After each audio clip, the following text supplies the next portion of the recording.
పేతురు గారు చేసిన మొదటి ప్రసంగంలో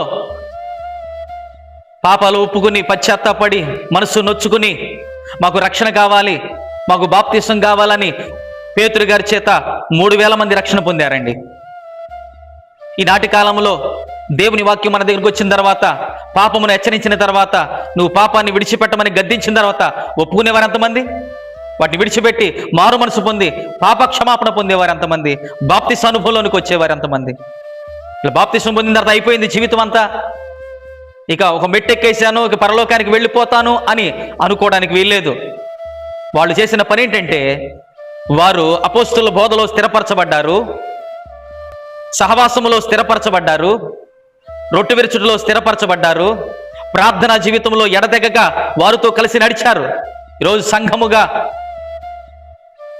బాప్తిసం పొందిన లేకపోతే మారు మనసు పొందిన వారు ఎంతమంది ఈనాడు దేవుని నామమును మహిమపరచడానికి ఆయన వెంబడిస్తున్నారు?